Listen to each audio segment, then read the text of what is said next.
ये यतीम मिस्कीन गरीब नादार मुफलिस बच्चे सो रहे हैं बेचारे, और अचानक आके जो है धड़ाधड़ बुलडोज़र लाके तुम इमारत को गिरा दो। ना तुम्हारे पास कोई नोटिस है, ना कोई किसी तरह का कोई सबूत है गिराने का। तुम अपने ज़ोर अपने हथियार के बलबूते पर जो इतने बड़े बड़े ऊँचे काम कर दो, कौन है पूछने वाला? सोते थे गरीब बच्चे जो यहाँ पर पढ़ते हैं। और ये तस्वीरें दिखाई है पंखे, क्या अगर नोटिस दिया होता, अगर दिल्ली पुलिस द्वारा या कोर्ट द्वारा कोई नोटिस दिया होता तो शायद इतना बड़ा नुकसान ना होता। ये देखिए तस्वीरें किस तरीके से जो है तमाम पंखों के साथ जो है, यानी कि बता रहे हैं कि सुबह बच्चे सो रहे थे। सर कोई बात नहीं, मैं सो रहा था यहाँ पे 6:13 पे इसे सब उठाया इस तरह से।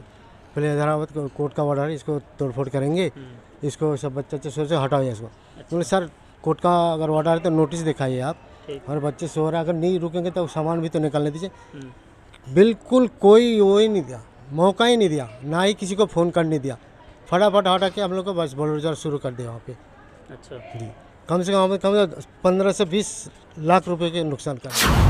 ये तकरीबन 400 साल पुरानी मस्जिद है। 400 साल पुरानी 400 साल पुरानी मस्जिद है, और इसकी देखभाल तकरीबन 1980 से तो मैं देखभाल कर रहा हूँ इसकी। अच्छा। 1980 से मैं यहाँ की देखभाल कर रहा हूँ। आदाब दोस्तों, मौजूद उस वक्त मैं देश की राजधानी दिल्ली में। जिस तरीके से आपको 2 दिन पहले कुछ तस्वीरें आपने देखी होंगी सोशल मीडिया पर, ये तस्वीरें वही है। मैं उसी मस्जिद में मौजूद हूँ जहाँ पर तोड़ फोड़ की गई बिना किसी नोटिस के। लगातार मुसलमानों के जो इबादत गाह हो, मदरसे हो, मस्जिद हो, उन पर सवाल उठते तो नज़र आ रहे हैं, लेकिन उनके बीच कहीं ना कहीं जो है 2024 को सामने रखते हुए जो लोग इस वक्त निशाना बना रहे हैं कहीं ना कहीं, क्योंकि वो इस वजह से कहा जा रहा है कि जहाँ पर मैं मस्जिद में मौजूद हूँ इसको तकरीबन 250 साल पुरानी मस्जिद बताई गई है कि 250 साल पुरानी ये मस्जिद है। और इस मस्जिद में मदरसा भी है जहाँ पर बाहर के बच्चे भी पढ़ते हैं, ज़ेर तालीम है। लेकिन यहाँ पर LNDO ने जो है यहाँ पर तोड़ फोड़ की कार्रवाई अब से 2 दिन पहले सुबह 6 बजे यानी कि अंधेरे वक्त में जो है यहाँ पर पहुँचकर कार्रवाई करी गई, जबकि ये मामला कोर्ट में है। और कोर्ट से ये कहा गया था कि हम वहाँ पर इंस्पेक्शन के लिए सिर्फ सर्वे के लिए जा रहे हैं, लेकिन उसके बाद यहाँ पर तमाम अधिकारी लोग जो है पहुँचे और उसके बाद उन्होंने कार्रवाई करी। कुछ लोग मेरे साथ मस्जिद के कमेटी के लोग मौजूद हैं। आपसे सबसे पहले बहुत बहुत स्वागत है आपका। कैसे देख रहे हैं आप इस कार्रवाई है, ये जालिमाना कार्रवाई है दिल्ली जैसी जगह के अंदर, जहाँ के पूरा हिंदुस्तान का सेक्रेटरीट यहाँ है, और 10 मिनट की दूरी के ऊपर जो है इतनी जालिमाना कार्रवाई की गई है, बिना नोटिस दिए हुए, बिना कोई कार्रवाई की कोई इतला दिए हुए। सुबह 6 बजे बुलडोज़र के साथ और पूरा पुलिस फोर्स के साथ, मिलिट्री के साथ सब लोगों ने आने के बाद 12-13 मासूम बच्चे थे, और इन लोगों को बंधक बनाया। इनको बोला कि अगर तुम बाहर निकले या किसी को फ़ोन किया तो तुम्हें बंद कर दिया जाएगा। अच्छा। इन लोगों बेचारे खामोश बैठ गए ये, और उल्टा सीधा तोड़ फोड़ शुरू कर दी। बुलडोज़र से तकरीबन 5 या 6 कमरे तोड़ दिए इन्होंने, और तकरीबन लाखों रुपए का नुकसान इन लोगों ने कर दिया, जो कि ये चंदे के पैसे से बनाई गई जगह थी। जो कुछ अच्छे लोग जो हैं वो मस्जिद को, मदरसे को चंदा देते हैं, जिसकी वजह से तामीरात होती है। कितनी पुरानी मस्जिद है ये तकरीबन 400 साल पुरानी मस्जिद है। 400 साल पुरानी 400 साल पुरानी मस्जिद है, और इसकी देखभाल तकरीबन 1980 से तो मैं देखभाल कर रहा हूँ इसकी। अच्छा। 1980 से मैं यहाँ की देखभाल कर रहा हूँ, और यहाँ कमेटी में मेंबर रहा हूँ मैं। 40-42 साल से 40-42 साल से मैं खुद देखभाल कर रहा हूँ, मतलब खुद मेंबर रहा हूँ मैं यहाँ पर 40-42 साल से। 1981 से लेकर आज तक हमें, और जब से ये सब चीज़ बनी हुई थी, जब हमें वक्फ बोर्ड से, और हमारे से पहले जो हमारे बड़े थे, जो हमारे पुरानी दिल्ली के मोहम्मद यूनुस लका साहब थे, और बहुत सारे सीनियर लोग थे, इसराइल साहब थे, इसराइल साहब थे, बुज़ुर्ग, बहुत बड़े बड़े लोग थे जो हमारे बुज़ुर्ग थे। उन्होंने हमें बताया था कि पिछले 50-60 साल से वो लोग खिदमत कर रहे थे मस्जिद की, यानी 40-42 साल हमें हो गए, 50-60 साल उनके हो गए थे। और उसके बाद भी जो है यहाँ पर इन लोगों ने ये कार्रवाई की, जबकि कोई ऑर्डर नहीं है, कोई इस मस्जिद का ये नहीं था कि किसी ने कोई कंप्लेन की हो। यहाँ जितने RW के लोग हैं सब लोग बड़ी मोहब्बत से रहते हैं, सब लोग हमारे बच्चों की बड़ी तारीफ़ करते हैं कि हमारे मदरसे के बच्चे इतने अच्छे हैं, हमारे उस्ताद इतने अच्छे हैं कि कभी किसी से कोई तकलीफ़ नहीं हुई। होता है ना अड़ोस पड़ोस में किसी को तकलीफ़ होती, लेकिन ये हमारे अड़ोसी पड़ोसी सब, और RW बंगाली मार्केट के कोई फंक्शन होता है हमारे फंक्शन में आते हैं वो लोग, और यहाँ के बच्चों को जो है बहुत ज़्यादा प्रोत्साहित करते हैं, बहुत खुश होते हैं वो। लेकिन ये पता नहीं किसकी वजह से ऐसा हुआ, हम लोग खुद हैरान हैं। कोई मामला इसका कोर्ट में चल रहा था? नहीं, कोर्ट में मामला तो वो 123 मस्जिद जो है ना, वो 123 मस्जिद का मामला है। वो वक्फ बोर्ड का, हमारी मस्जिद से किसी को भी लेना देना नहीं है ना, किसी से कोई दुश्मनी हमारी। हमारे बच्चे इतने सीधे हैं, सब अपने नमाज़ पढ़ते हैं, अपने घर पे रहते हैं। कोई बाहर गरीब बच्चे हैं, बेचारे यतीम बच्चे हैं, इनको यहीं रहना है, यहीं पढ़ना है, यहीं अपने करना है यहाँ पर। और यहाँ से हम बराबर में स्कूल में ही भेज देते हैं। मतलब जो हमारी कुरान की तालीम के साथ साथ हम यहाँ स्कूल में ही भेज देते हैं। और उसके साथ साथ हमारे यहाँ इंग्लिश के टीचर भी आते हैं, उर्दू के टीचर भी आते हैं, हिंदी के टीचर भी आते हैं। और सब तहस नहस कर दिया, ये सारी क्लासेस तोड़ दी, ये सब क्लासेस। जब ये तोड़फोड़ करने आए अधिकारियों ने कुछ तो बताया होगा? कुछ नहीं बताया। क्या मतलब क्या मामला है, कुछ किसने भी भेजा नहीं है? बताया। कोई ऑर्डर उनके पास?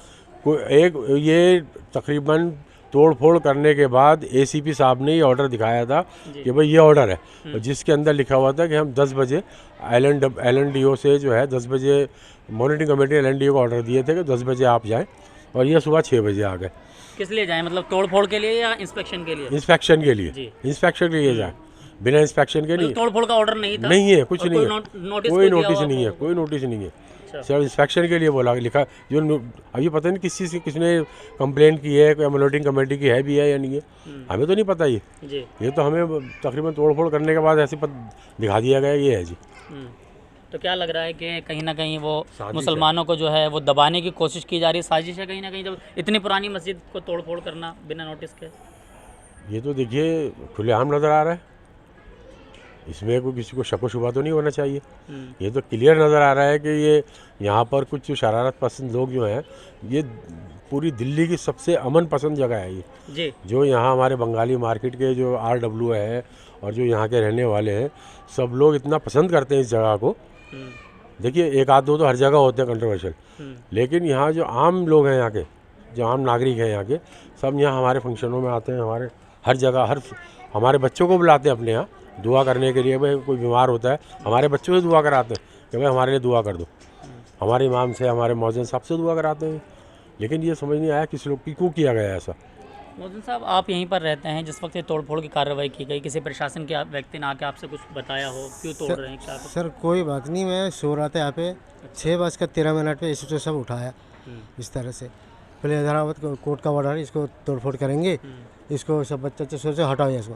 बोले सर कोर्ट का अगर ऑर्डर है तो नोटिस दिखाइए आप, और बच्चे सो रहे, अगर नहीं रुकेंगे तो सामान भी तो निकालने दीजिए। बिल्कुल कोई वो ही नहीं दिया, मौका ही नहीं दिया, ना ही किसी को फ़ोन करने दिया। फटाफट हटा के हम लोग को बस बुलडोजर शुरू कर दिया वहाँ पे। अच्छा जी, कम से कम 15 से 20 लाख रुपए के नुकसान कराए इन्होंने। अच्छा, मतलब सामान भी निकालने का कुछ भी नहीं निकालने नहीं दिए सर। देखिए पंखा के किस तरह के टेढ़ा है। हालांकि मेरा 32-33 साल हो गया भाई साहब को, मैंने 35 साल से मैं ही देख रहा हूँ। जरूरत इन लोगों से, बंगाली मार्केट किसी भी आदमी से किसी तरह के कोई तकलीफ नहीं। जहाँ भी मुलाकात होती है दूर से सलाम ठुकते, कैसे शहाबुद्दीन साहब ठीक होगा, लेकिन आज तक कोई ऐसी बात ही नहीं। पता नहीं कहाँ से किस तरह के ये करके झूठा मोटा को नोटिस के नाम लेके कोर्ट का ऑर्डर हमें तोड़ना है, SHO साहब ने इस तरह के बोल के इसको तहस नहस कर दिया। इमाम साहब, आप यहाँ पर इमामत कर रहे हैं, जैसा कि देश के प्रधानमंत्री मोदी जी का ये कहना है कि मैं मुसलमानों के हाथ में, एक में कुरान और दूसरे में कंप्यूटर देखना चाहता हूँ, तो यहाँ पे मदरसे के बच्चे पढ़ते हैं बिना नोटिस के, इस तरीके से मतलब परेशान करना। ऐलान से काम नहीं बनता। ऐलान तो हम भी हज़ारों करते हैं, लाखों करते हैं, असल बात होती है अमल से। तो इतना बड़ा ये अमल दिखलाया, हुकूमत तो उन्हीं की है, ये कार सब जितने भी अमाल हैं, अफ़ाल हैं, उन्हीं के हैं ये सब। जो कुछ भी हुआ अब अल्लाह जाने किसके इशारे पर हुआ, हुकूमत तो उन्हीं की है। अब यहाँ पर ये यतीम, मिस्कीन, गरीब, नादार, मुफलिस बच्चे सो रहे हैं बेचारे, और अचानक आके जो है धड़ बिल्डोजर लागे तुम इमारत को गिरा दो। ना तुम्हारे पास कोई नोटिस है, ना कोई किसी तरह का कोई सबूत है गिराने का। तुम अपने ज़ोर, अपने हथियार के बलबूते पर जो इतने बड़े बड़े ऊँचे काम कर दो, कौन है पूछने वाला?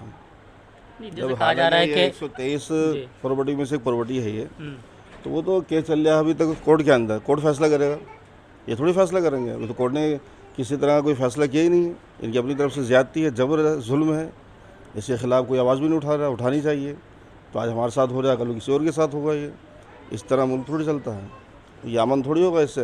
एक हाथ में कुरान और एक हाथ में क्या, कंप्यूटर। ये कंप्यूटर हो जाए, सारे कंप्यूटर टूट फूट के सारी इमारतें ख़त्म कर दी, कंप्यूटर हो जाएगा ये, और एक हाथ में कुरान। सारे ऐलानात हैं, बस ये कहने की बातें अलग हैं, करने की बातें अलग हैं। ये तो हज़रत क्या कहना चाहेंगे, जिस तरीके से सुनने में आ रहा है कि कोर्ट ने फटकार लगाई है, तो आखिर क्या इसमें हम क्या कहेंगे, कोर्ट ने तो डांट दिया, ये कर दिया, वो कर दिया, इतना बड़ा ये नुकसान हो गया, कौन भरेगा? जी इतने बड़े सीनियर ऑफिसर थे इनके, उनके खिलाफ क्या कार्रवाई होगी? जी ये हमें बना के देंगे दोबारा? ऐसे कोर्ट ने डांट दिया, वो कर दिया, हो गया कम? जो नुकसान हुआ उसे कौन भरेगा? हाँ, जब अगर मामला कोर्ट में है तो फिर तो जिम्मेदारी यानी कि ये लगता है कि दिल्ली पुलिस कहीं ना कहीं वो कोर्ट से भी ऊपर काम कर रही है। फिर ये तो पुलिस की मनमानी है अपनी, जब कोर्ट का ऑर्डर नहीं है तो किस तरह आए उठाने के लिए? फिर कोर्ट सवाल क्यों नहीं करता उनसे?